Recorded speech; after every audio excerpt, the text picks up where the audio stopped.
Let's start this story on Mustafar. Padme Amidala has just fallen unconscious, as rage and hatred take over Anakin. Obi Wan looks upon his fallen apprentice with shock and shame. How could he do that to Padme, someone they both cared about? But to Anakin, she was more than that. She was the mother of their future child. He isn't in the right state of his mind. Obi Wan didn't train him to do this. The dark side has taken over him. But Obi Wan thinks that Anakin Skywalker is still in there, somewhere, and has not yet fully been consumed by Darth Vader. How can you do this, Anakin? To Padme, the mother of your child. Don't turn this around on me, Obi-Wan. This was your doing. They go back and forth, Obi-Wan attempting to reason with Vader until he threatens him. You turned her against me. You will pay with your life. Anakin, I am not your enemy.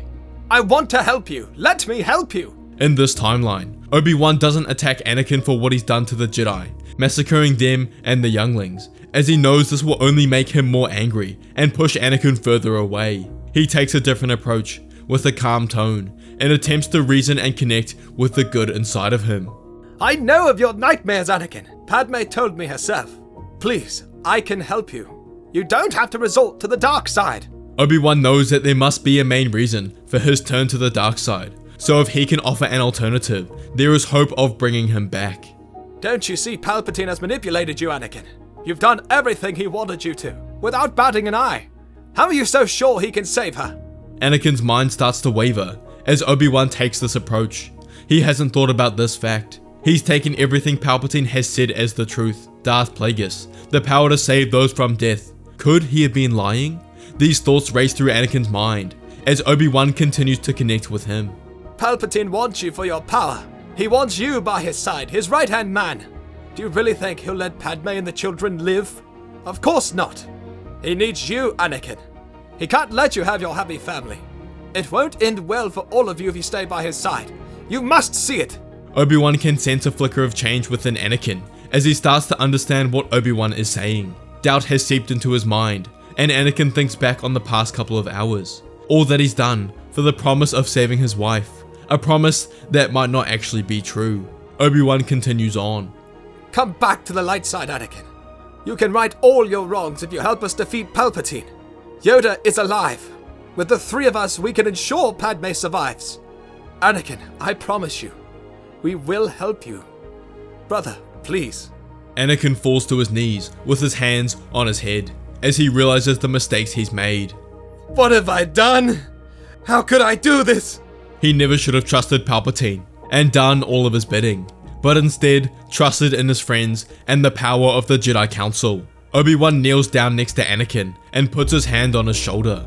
You've made the correct decision, Anakin, but we must hurry before Yoda confronts Palpatine. Anakin grabs Padme and they go into the ship. She briefly wakes up to see Anakin and Obi-Wan's faces looking down upon her, and she knows everything has been resolved as she falls back unconscious. C-3PO assures Anakin that she's perfectly healthy, so the two can focus on Palpatine. They head to Coruscant immediately and rush towards the Senate chambers, where they know Palpatine must be with Yoda. They rush through the halls, and they can hear the echo of lightsabers clashing and Sith lightning being conjured. They break through the glass ceiling as Palpatine is blasting his Sith lightning at Yoda, who's successfully blocking. Palpatine looks up and snarls under his breath. He curses at Anakin for being a failure and starts to panic that the end might be near. Anakin and Obi-Wan ignite their lightsabers midair and land next to Palpatine. Obi-Wan swipes at him first, but Palpatine manages to dodge the strike. Anakin was already on him, and there was nowhere to escape as Anakin moved at top speed, slashing his lightsaber through the body of Palpatine, defeating the Sith Lord. Palpatine couldn't handle three of the strongest Jedi in the Order, and the Sith was defeated. The Jedi call in Bail Organa to inform him of Palpatine's death, and alongside the Security Council, they ensure there is stability in the Senate. Yoda looks upon Anakin with disappointment, but knows this isn't the time to lay on punishment. He knows Obi-Wan must have successfully turned him back to the light side, and without his help, they might not have defeated Palpatine. But now his duty is to the Republic, to ensure the entire fabric of their civilization doesn't crumble, and together, the three Jedi work alongside the Senate to ensure this. Enough evidence was presented surrounding Palpatine that proved his coalition with the Separatists and betrayal of the Republic, so Order 65 is executed, and the clones around the galaxy stop hunting the Jedi. Many return to the Jedi Temple on Coruscant, but their numbers are far less than what Yoda expected, only around 200. Anakin, Obi Wan, and Yoda discuss the future of the Jedi Order in the Council Chamber. They explain to Yoda what took place on Mustafar, and Anakin cannot express his sorrows to Yoda and deeply regrets his actions immensely. Yoda thought about what Anakin has done and genuinely believed his regret and understands that he made mistakes, but he was not fully to blame. The dogmatic nature of the Jedi alienated Anakin and allowed Palpatine to manipulate the Chosen One, so the Jedi hold some blame.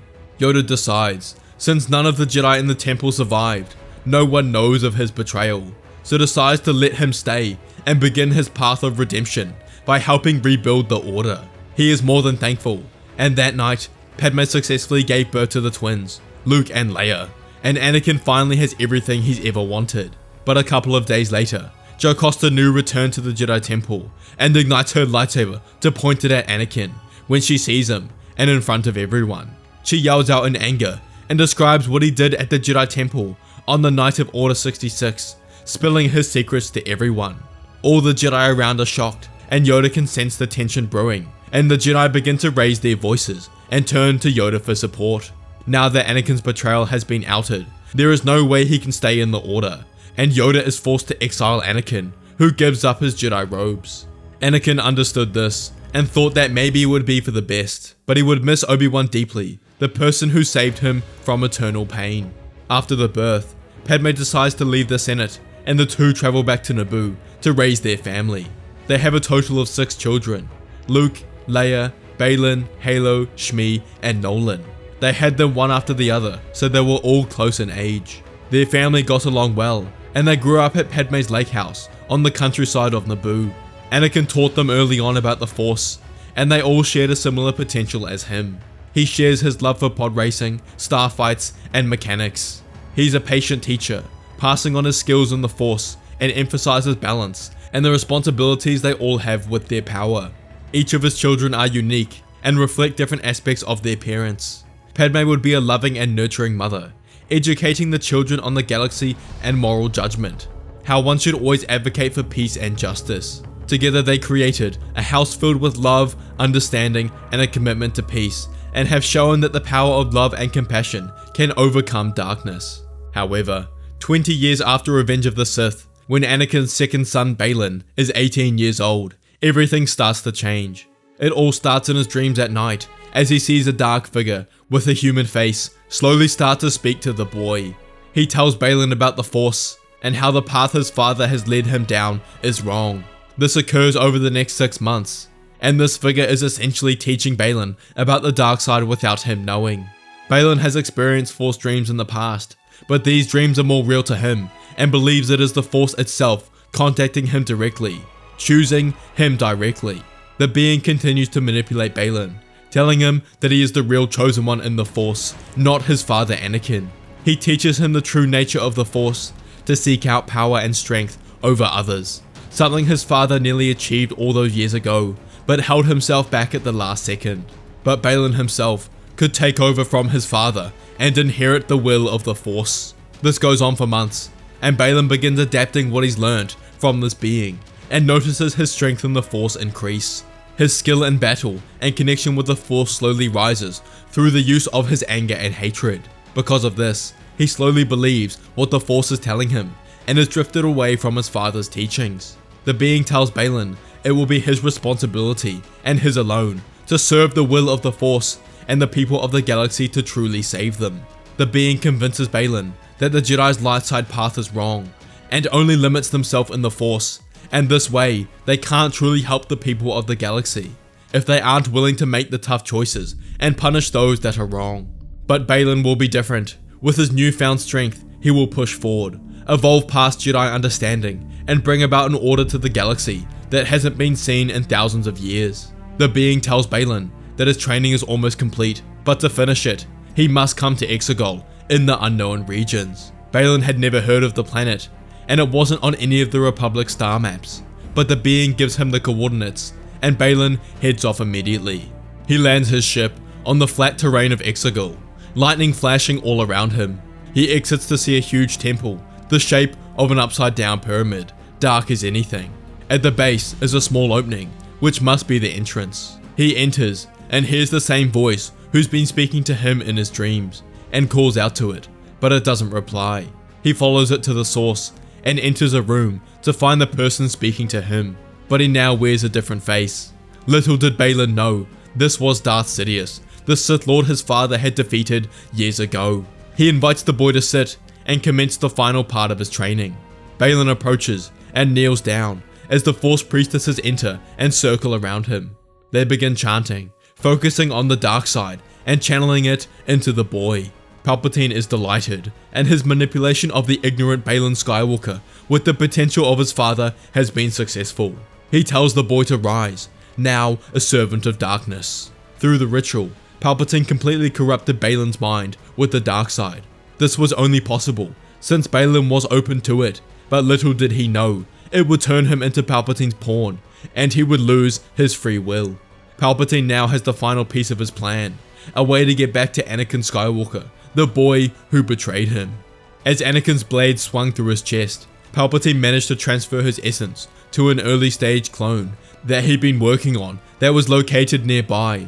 Then Master Mita transported it to Exegol. He survived, although barely. Once he arrived on Exegol, he realized there was an opportunity for his return. He combined his cloning process with old Sith magic, only found on Exegol, to perfect his essence transfer and create a perfect clone, conserving his power in the Force, but also using a younger form of his body as a host.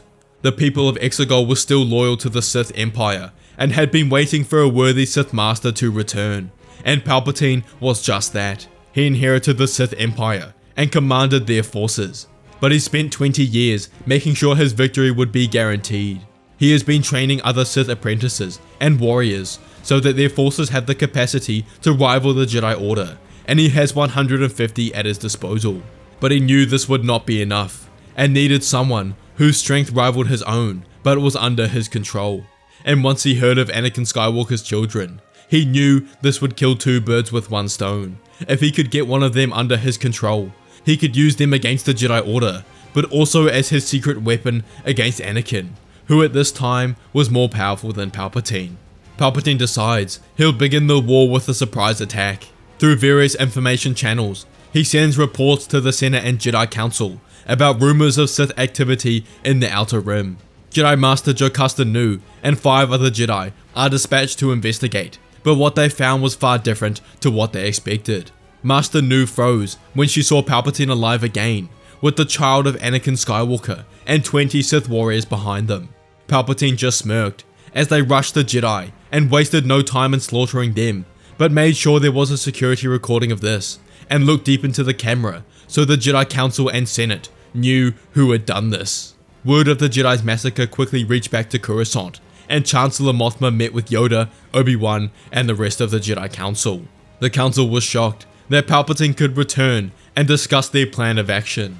After the end of the Clone War, they continued commissioning clones to become the Republic's police. However, their numbers were significantly smaller than what was required for an army. If they didn't increase their forces fast, the newly returned Sith Empire would wipe them out. The Senate had no choice but to begin a recruitment program for the Republic Army where citizens could sign up and join their forces. They still had a lot of warships and infrastructure left from the war, so this wouldn't be a problem. However, Obi-Wan and Yoda knew their more pressing matter would be showing Anakin what has become of his son. Together they hail the Skywalkers on Naboo and sit Anakin down, showing him the footage of Balon and Palpatine together. Anakin was shocked when he saw this, and Padme clasped her face and tears began to run down her cheeks. Anakin's mind whirled with questions. How did Palpatine return? Why did Balon join him? The anger he feels is immeasurable, and the rest of the children watch the footage in pain. But Anakin came to one conclusion, that Balon hasn't joined Palpatine willingly. There is no way he would, after all of his training, and must get him back by his side. But Anakin calms himself and tells Obi-Wan, the Skywalkers will join this war, and he himself will kill Palpatine once and for all. All-out war once again consumed the galaxy. Republic versus Sith Empire. The Sith Empire quickly took control of and occupied the Outer Rim, while slowly making their way towards the core. The Sith and Jedi attacked each other numerous times, and Palpatine's Sith warriors proved effective, and there were heavy losses on both sides. Anakin fought alongside his family, and commanded his own squadron of forces alongside Captain Rex, who had come out of retirement just for this war. Anakin fought many Sith, defeating them all, and searched deeply for Palpatine, but to no success. The Sith Lord was very evasive, and Anakin knew his own power exceeded Palpatine's, but this feared him, as Palpatine wouldn't have started this war unless he knew he could win. The war raged on, and the Star Wars galaxy once again felt the harshness of war. But Palpatine was happy with how everything was going. His forces equaled the Republic's, and his Sith warriors were devastating in battle. He decided it's time to implement the final stages of his plan. He sends his forces to take control of the Kashyyyk system. They arrive in a heavy force, and caught the Republic off guard, storming through their defenses and the blockade. The Senate was quickly notified of this, as such a large-scale attack by the Sith Empire was unprecedented. Anakin decides this must be a key part of Palpatine's plan, so takes him and his family to defend it. The Sith have landed on the planet and are advancing towards the cities. Anakin groups up with the defenses, and he and his family defends the south side of the city. Anakin is highly attuned to the Force, and can use his power to sense the location of the Force-sensitive beings around him. He uses this to deduce that the Sith warriors are still far away, and haven't advanced forward themselves. There is no immediate problem in his mind, and he'll be ready for when they make their move. However, Anakin hears a body clutter to the ground behind him, as he turns in shock to see his daughter Leia has just been cut down by Palpatine. He freezes for a moment. He should have been able to sense Palpatine, even with him concealing his presence, but he can't believe what he's seeing, as a whirlwind of emotions take over him as he watches his daughter's death. But then he realizes it. He can't sense Palpatine's presence in the Force. Palpatine begins to taunt Anakin, and shows him the Amulet of Kalara, an ancient Sith artifact that causes the wearer to be undetectable by the Force, even by someone as powerful as Anakin. The trinket was thought to be lost in history, but it was just another power Sidious found on Exegol. But Anakin realized Palpatine has overstepped. He's now surrounded by the rest of their family, and there's no way he can escape. He manages to calm his emotions and focus, darting forward towards Palpatine. He's almost in striking distance and could end the war, but his son Balon appears in front of him, steeped in darkness, to block Anakin's strike. Anakin pulls himself back as he mutters his son's name. Palpatine continues to laugh as overhead, two ships come into view, heading towards their location. They crash down behind Palpatine, and the doors open wide to reveal 30 Sith warriors who rush out and begin attacking the Skywalker family. Palpatine knew he and Balon couldn't take the Skywalker family themselves. Even though some of Anakin's children are only teenagers, they are immensely strong in the Force.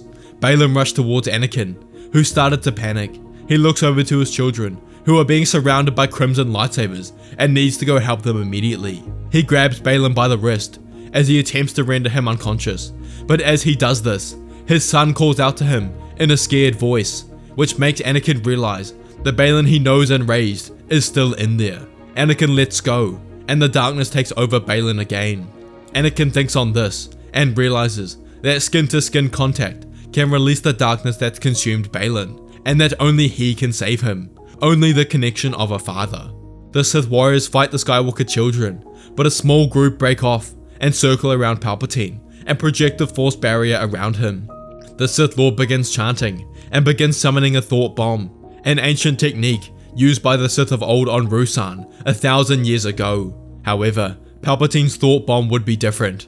The ancient thought bomb would consume the life force of the ones who chanted it, and everyone in the vicinity. However, Palpatine had perfected this, so he could conjure the thought bomb to consume the life force of those in a 200-meter radius, but would protect himself in the process. The ace up his sleeve. Anakin feels the dark side energy begin to rise, and knows he has to act fast. He disarms Balon, and grabs his head with his bare hands, and channels the light side of the Force into his mind. He can feel the darkness within him, but it's foreign. It's not meant to be there. He overcomes this darkness with his own light, as Balon's eyes return to their normal color, and the second son of Anakin Skywalker has returned. They don't have time to waste. He signals Balon over to his siblings, and they rush over to assist them.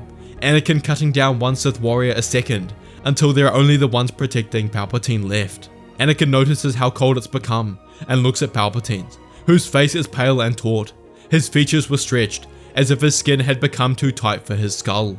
He taunted Anakin about his imminent death, and Skywalker knew he had to act fast. He presses on the Force shield, but can't get in. He slashes over and over again, but it's to no use. He looks at his children, and realizes this might be the end. But he snaps back into focus, and he can't let Palpatine win. He calls his children over, some of the strongest Force users in the galaxy at this time, and commands them to focus the Force onto the shield. Palpatine continues chanting, and Anakin knows it's going to be tight. All of his children start attacking the shield, channeling their Force through it together, and its integrity starts to break. This is their chance. Anakin thrusts his blade into the shield, and it's met with initial resistance, but he feels it's weakening. He pushes harder and harder until it shatters like glass, and he sees Palpatine's face adopt a look of fear, and Anakin's blade goes straight through his heart, and the ritual ends. His children clean up the Sith warriors defending Palpatine, and Anakin walks up to the Sith Lord, who's pleading with Anakin to spare him, but he has no mercy, and finishes him off. They were victorious. With the defeat of Palpatine, the Sith Empire stood no chance, with Anakin leading the Republic forces, and their eventual defeat was inevitable. Anakin managed to track their forces back to Exegol, a haven of the Sith, a planet innate to the dark side. They need to ensure the Sith never return, so they surround the planet with 100 Star Destroyers and fire upon the world until it cracks through the middle and the heart of the Sith Empire has been broken. Anakin takes Leia's body back to Naboo, and they hold a solemn funeral for his first daughter. He had failed her, and his own arrogance and his power has led to her death, but he would not make that mistake again. Her memory would live with him and his family forever, and he'll never forget the impact she had on their lives. But Anakin is content with the fact that the Sith have been defeated for good, and realizes his family has completed his role as the Chosen One. He thought he did this years ago, but now knows part of this journey was to raise a family capable of defending the revived Sith Empire, and he knew he couldn't be more proud of the family he's made. If you enjoyed this video, you have to watch What If Anakin Was Never Found by the Jedi Order, and What If Darth Vader Reached His Full Potential. Please let me know what you thought of the story below, and I'll do my best to reply. Please like and subscribe, and may the Force be with you.